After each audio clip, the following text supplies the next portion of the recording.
What is going on, guys? What is going on, 27 squad? Welcome back into another video. Now, we're a little cut for time this week. I know it's week one, so we're off to a bad start already. We're a little bit cut for time. I usually like to do a little bit more editing with these weekly picks, but you guys stick around till next week and we'll have more editing, we'll have more production for the weekly picks. But this year we're kicking off our weekly picks with obviously our straight up picks, and we're going to be doing against the spread as well. And I'll also be giving you some upsets or whatever I feel like is going to happen throughout the game. We'll be analyzing each game, but we're going to try to keep this as quick as possible. Also, this video is brought to you by Manscaped, who is the best in men's below the waist grooming. Make sure you guys use the promo code KB27 for 20% off plus free shipping on your next purchase with manscaped.com. You guys, if you're looking for a gift for somebody or even looking to treat yourself to some grooming products, make sure you guys check out manscaped.com. Like I said, the best in men's below the waist grooming. Check it out. All right, so let's start off with week one. We've got the Super Bowl winning champions, the Los Angeles Rams, versus the Buffalo Bills, who a lot of people think is going to win the Super Bowl this year. So this is actually a really good matchup to start off with in the beginning of the 2022 season. You guys can see 66% chose Buffalo, 34% chose Los Angeles. The Buffalo Bills are favored by 2.5 points. And I know they're the Super Bowl winning champions, but give me Buffalo. I'm high on them this year. I think Josh Allen is going to have a breakout year this year. And the Rams are great. I'm not going to say anything, wrong with the Rams at all. The Rams are great, but I think Buffalo is just on another level this year. Honestly, if you compare their rosters together, it's really not that much of a big difference. Obviously, the Buffalo Bills don't have the strongest running game, right? They're not really, they're pretty much one-sided, but they find a way to get the job done. If you compare it to the Rams roster, it's probably not better than the Rams roster, but Buffalo Bills just seem like they're going to be on a roll this year, in my honest opinion. I know my logic isn't making sense there, but I'm just trusting in the Buffalo Bills. I know they're going away as well. I'm just going to trust in the Buffalo Bills here, and they're favored by 2.5. Give me the Buffalo Bills outright. So give me the points and give me them to win. I have the score being 27-24, so a very close game, but they still cover the favorite spread. Next, we'll be moving on to the New Orleans Saints versus the Atlanta Falcons, and the Falcons are a 5.5-point underdog at home. And the Saints are coming back with Jameis Winston, who's going to be finally coming back. Let's see what he does this season. They just drafted Chris Olave. Michael Thomas is coming back. So a lot of new faces or faces that we haven't seen for a while on the New Orleans Saints offense. We might not see Alvin Kamara. I don't know what's going on with Alvin Kamara, to be honest with you. I think he's suspended, but they're talking about him coming back. I don't know, but I don't think he's going to be playing in this game. If you look at the Atlanta Falcons, they lost Matt Ryan. Now they have Marcus Mariota. Is he going to be able to put up any more points than Matt Ryan was able to put up in his time in Atlanta? You guys know the Falcons have been one of the more, advanced offenses when it comes to passing the football around. Is Marcus Mariota really up for that sort of challenge? Kyle Pitts is coming back for his second season, going to be solidifying himself as a top tight end in the league. The Atlanta's defense is very, very shaky. It's never really been that good, and I don't think it's gotten any better this season. They got A.J. Terrell, who's a big plus on that secondary, but I don't think it's enough to contain the New Orleans Saints. I have the Saints winning this game away and taking the 5.5-point spread as well. I'm going to be taking a lot of favorites in this week one, guys. I'm sorry. It's just that we haven't seen much of any of these teams really be taking a lot of upsets. So I'm going to be taking the Saints 5.5-point spread and having them win 35-20. Moving on to the San Francisco 49ers versus the Chicago Bears. Listen, the Bears are going to struggle to get even one win this season, and I don't think that is going to happen week one against the San Francisco 49ers. They are my sleeper team this season. They're definitely can sneak into the playoffs and make an honest run. We'll see what happens with that. Trey Lance is going to be making his debut as the 49ers starter week one. So that's going to be very interesting to see. A lot of people are high on him. So I don't really know what to make of him at all. But, 49ers have always had a strong running game. They've always been able to control the clock in Kyle Shanahan's offense. Trey Lance going to be making his debut. That 49ers defense is underrated, to say the least. Give me the 49ers by a mile. I'm going to have them winning. Where do I have them winning at? Because the way I wrote this down is different from the way it's pointed out here. So 27-14, the 49ers are favored by 7. Give me the 7 points. So right off the bat, three games, three outright picks. So moving on to the Steelers versus the Bengals. This is one of the more favored rivalries, or one of the most intriguing rivalries throughout the past couple of decades. The Steelers and the Bengals, going back with Ben Roethlisberger and Andy Dalton, so on and so forth. But there are new faces now. Joe Burrow, and the Bengals, who just lost the Super Bowl last season. And then you got the Pittsburgh Steelers starting a new quarterback for the first time in a very long time as the actual starting quarterback. Mitch Trubisky is coming in. Not Kenny Pickett. Mitch Trubisky is going to be making the start, along with Najee Harris at running back, Deontay Johnson at wide receiver. It's a totally revamped Pittsburgh Steelers offense. Don't know if it's going to be enough to really take on the Cincinnati Bengals at home. I don't think the Bengals are going to fall to the Steelers here in week 1. Of course, we may be surprised, right? We may be surprised, but I don't envision that happening. I'm going to take Cincinnati with the points and with the win. Cincinnati wins 30-23 and take that 6.5 point spread. Moving on to the Philadelphia Eagles at the Detroit Lions. Now listen. I have a huge soft spot for Detroit after watching Hard Knocks this season, right? I'm a huge supporter in Dan Campbell and his coaching staff, huge supporter in the Detroit Lions. I'm going to be rooting for them this year. I'm rooting for them to win this game, and as much as I want to choose the Detroit Lions to win this game, I just can't do it, Captain. I just can't do it. I got to take Philadelphia here with the points and with the win. Listen, Philadelphia is probably going to be the team to beat in the NFC East, and not the NFC, but in the NFC East. So that means I definitely have them as a, highly regarded team in the NFC. Like I said, I'm rooting for Detroit. I'm definitely a fan of them this season. And if all hope is gone for my New York Giants, I'm definitely riding that Detroit Lions bandwagon if they're any better than us. But the Eagles are just too good right now, offensively and defensively. I mean, they have a really, really solid roster right now. This is probably the best roster that the Eagles have had in a very, very long time. Even going back to the Dream Team. The Dream Team sucked, right? But they had a good roster. The Eagles are probably going to stomp this team out. So we'll see what happens. But I'm definitely rooting for Detroit. You guys know. I'll have Philadelphia winning this game with the points on the road. 4 points on the road. And I'm giving them 28-17. I hope Detroit keeps it a lot closer than that, and if not, wins the game. I hope I'm wrong about this one. I really do. Moving on to the New England Patriots. We've got the Patriots traveling on the road, and I believe they're a 3.5 point underdog on the road. Yes, they are. They're a 3.5 point underdog on the road against the Miami Dolphins. I don't know. I like Miami to win this game, but something tells me that New England is going to keep it a lot closer than people think. And I know 3.5 point spread, if you want to keep it close, they have to be really close, right? I think they'll keep it close. I think the Patriots never really had a great roster, especially last year. They still made the playoffs with Mac Jones as a rookie.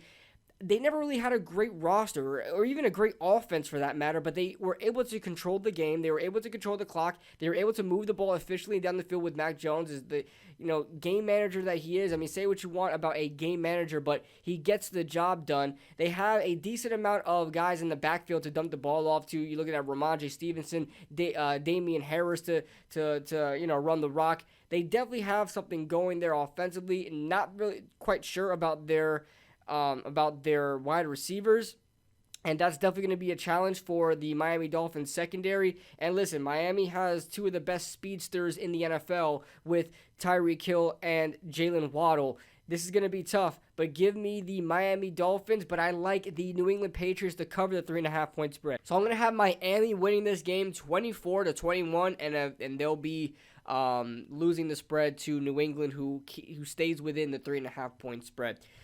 So let's take let's take Miami here.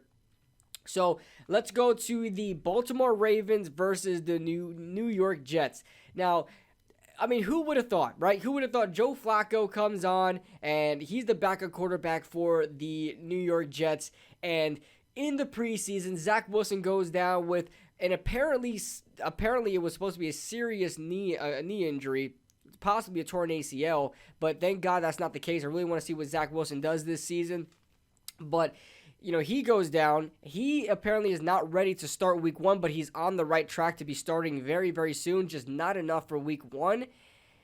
And it's against his former team, the Baltimore Ravens. This is going to be an interesting matchup. This may be a revenge game, or this may be a game like, hey, this is why we let you go.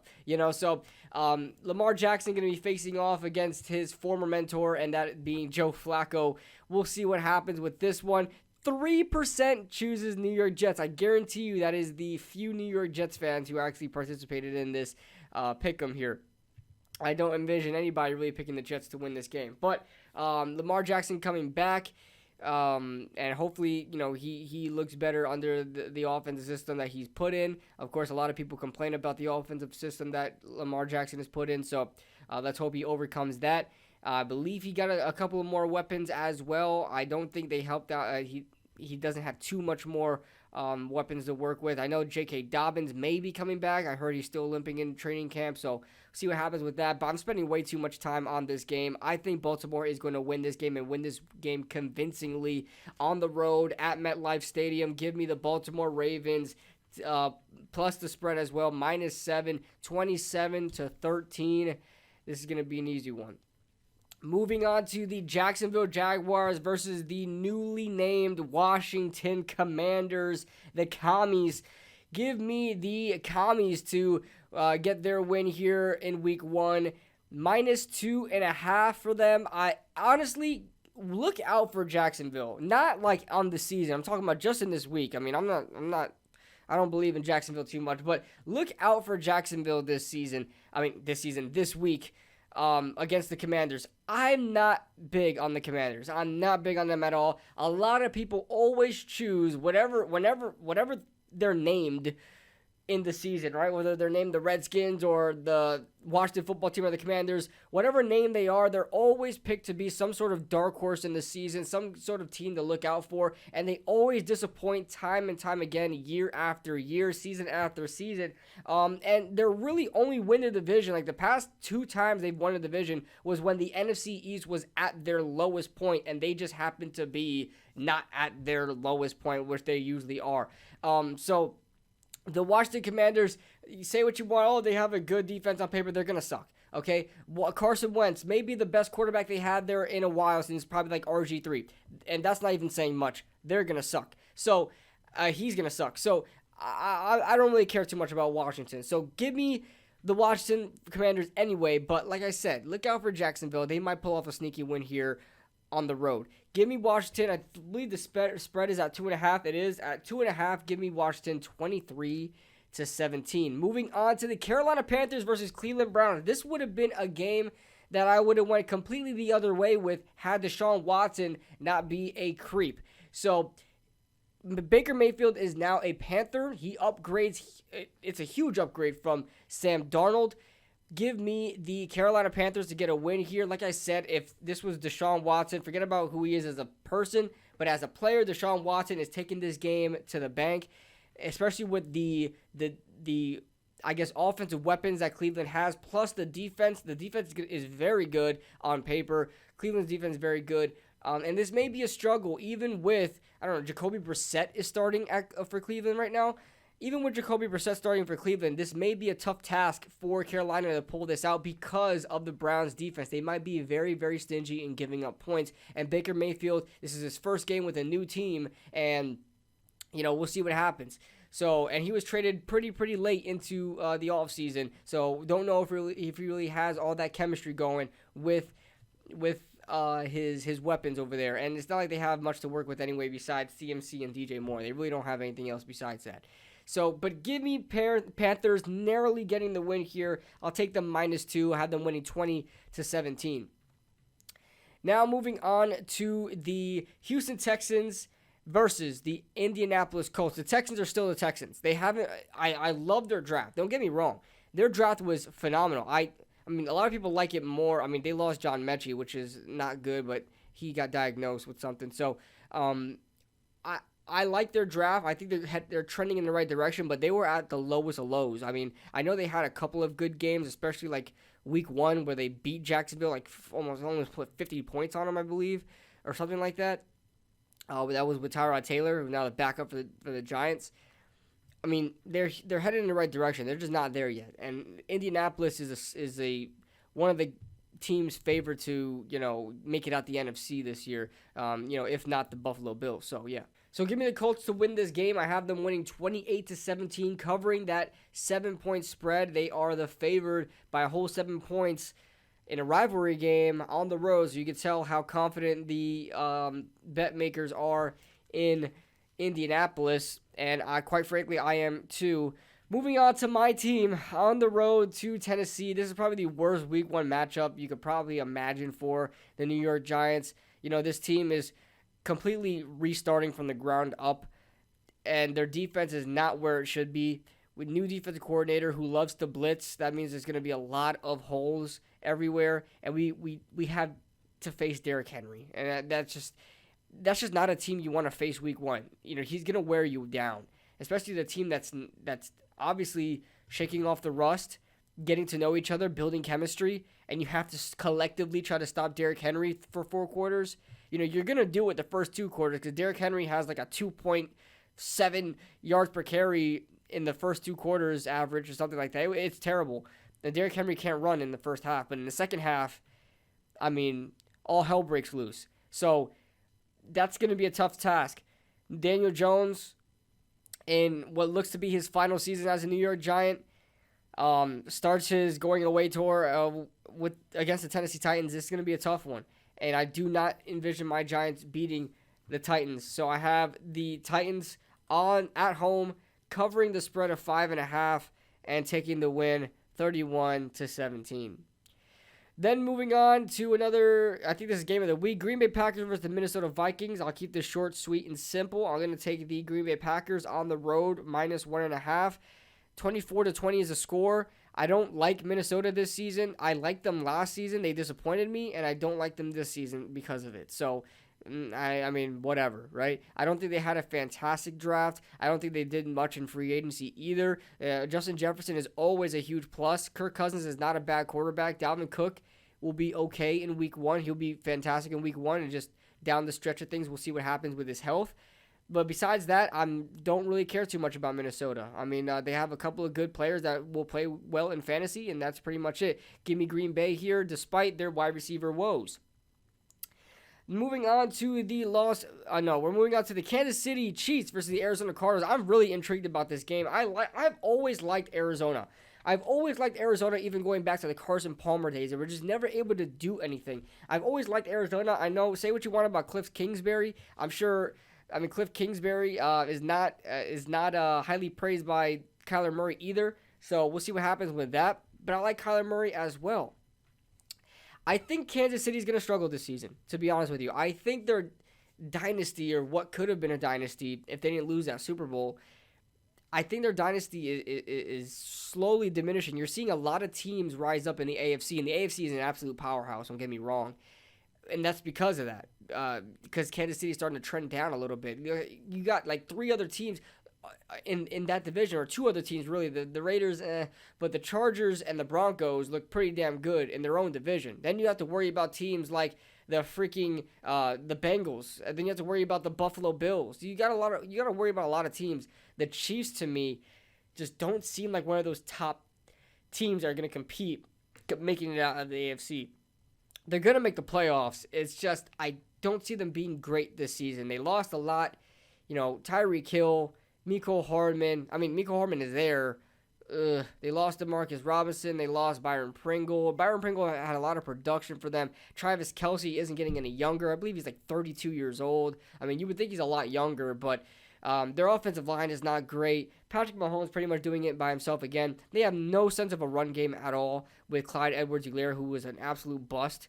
Their defense is okay. We'll see what happens. It's not like they really improved too much. I mean, they got a couple players in the draft on defense, which is pretty cool, but I don't know. I'm not a big believer in Kansas City. I am going to take Kansas City to win this game, but Arizona, watch out for them.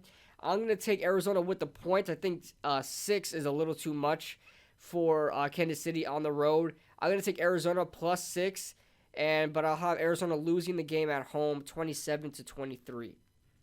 Moving on to the Vegas Raiders versus the Los Angeles Chargers. Quite simple. I'm going to have the Chargers winning this game and winning this game pretty handedly. 34-20. The Chargers look like a really good team on paper. We'll see if they put it all together. They're one of the teams that come out every year looking good and then they just flop at the end of the season. But this is the beginning of the season. This is where they're supposed to look good. Justin Herbert is probably everyone's pick to be MVP this season. Either that or Josh Allen. So I expect big things from Justin Herbert, and the Raiders, I mean, they stalled out. The Raiders can't draft either. So really what they have is what they have. I don't see anything much from that.